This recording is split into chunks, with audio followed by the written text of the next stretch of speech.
I'm here to purge heretics and draw cards, and I'm all out of heretics.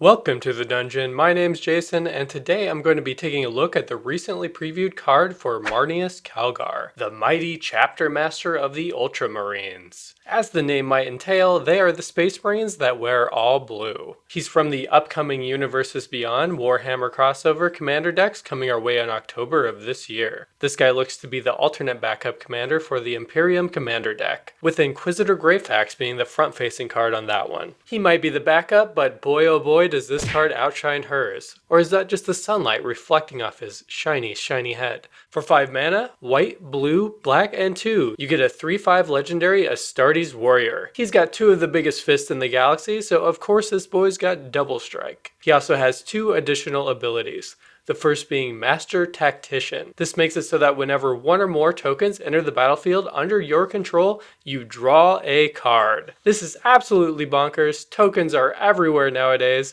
especially those pesky treasure tokens. Corvald sends his regards. His second named ability is Chapter Master. This lets you pump 6 colorless mana into Calgar to pop out 2/2/2 Astartes Warrior creature tokens with Vigilance. This ability is great as well. Dump a bunch of mana, get an army of 2/2s, and draw a bunch of cards. Get infinite mana and, well, just win the game. So Calgar is a strong value engine, and also an infinite mana dump. He does cost 5 mana, so he's not going to be blazingly fast, but once he gets a turn or 2 under his belt, you should be well on your way to Value Town. His first ability is reminiscent of Corvald, but unlike Corvald, it's not going to be as easy to immediately sack a bunch of tokens and draw cards the turn he hits. You also only get to draw 1 card when you create 1 or more tokens. So you can't just play a card that makes, say, 20 tokens and then draw 20 cards from it. You'd only get 1 card from that interaction. So where Calgar really shines is from cards that can produce repeatable instances of token creation. The glaringly obvious, and some might say oppressive, card that does this is Smothering Tithe.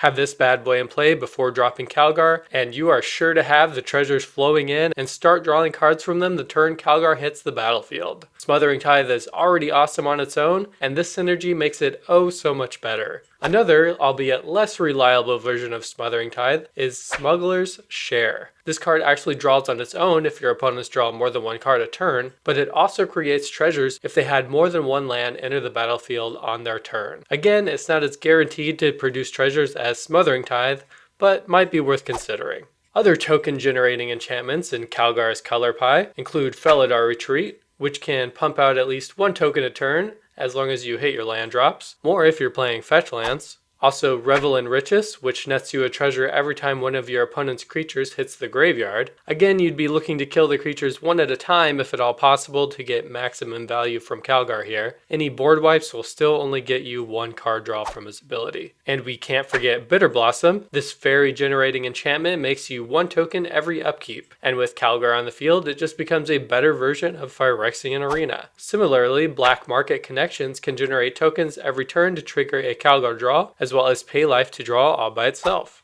Enchantments aren't the only game in town when it comes to token generation. Creatures such as Ophiomancer and Nadir Kraken have the potential to fill your ranks with recurring token generation as well. Ophiomancer can create a token on every player's upkeep, as long as you have a sack outlet to off the snake every turn. Ashnod's Altar is surely going to be your best friend here, and in a lot of other places as well, as we'll go over here soon. It synergizes extremely well with both of these creatures, letting you generate mana and get a snake token every upkeep with Ophiomancer, and Nadir Kraken is even better with Ashnod's Altar. Whenever you happen to draw a card, pay the extra 1 on the Kraken to make a tentacle token, drawing a card from Calgar's ability. Sacrifice the token to generate 2 mana, use 1 of it to pay for Nadir Kraken's ability again. Rinse and repeat to draw your entire deck and generate a bunch of colorless mana. There are a couple of enchantments that also go infinite with Ashnod's Altar and Calgar. If you have Anointed Procession in play and pay 6 for Calgar's ability, you'll make 4 Astartes tokens instead of 2. You'll draw a card from making tokens,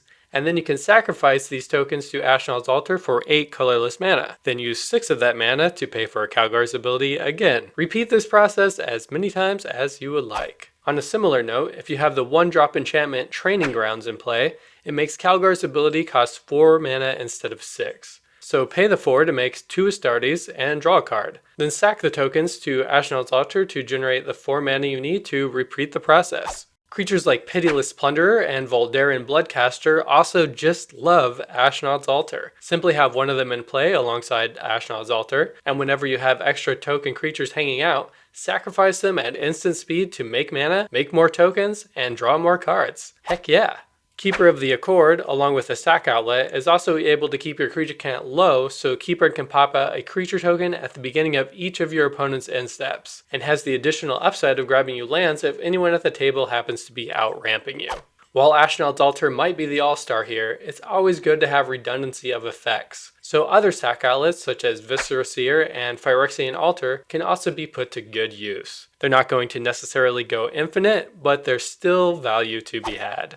Some other cards that might find a home with Calgar include the new counterspell Protect the Negotiators. Since you'll probably be making a decent amount of creature tokens, this doubles as a counterspell, and if you have the mana to kick it, it will also make another creature token to trigger a draw off of Calgar. Not too shabby. Shurukai Genesis Engine is already an Azorius powerhouse, but alongside Calgar it gets even better. You still get to draw the 2 cards and discard 1 for every activation, but the pilot Shurukai produces will also snag you an extra card off of Calgar. Very nice.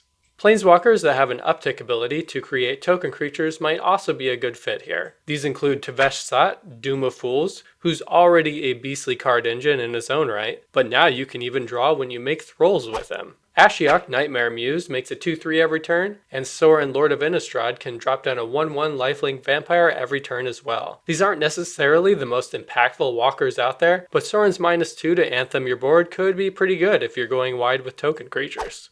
On top of these synergies, Calgar can just draw your entire deck, no questions asked, if you have infinite mana. So combo pieces such as Isochron Scepter plus Dramatic Reversal, or Deadeye Navigator plus Peregrine Drake, or Grand Architect plus Pili Pala are worth considering when sleeving up the 100. You'll also need a way to win once you draw your entire deck.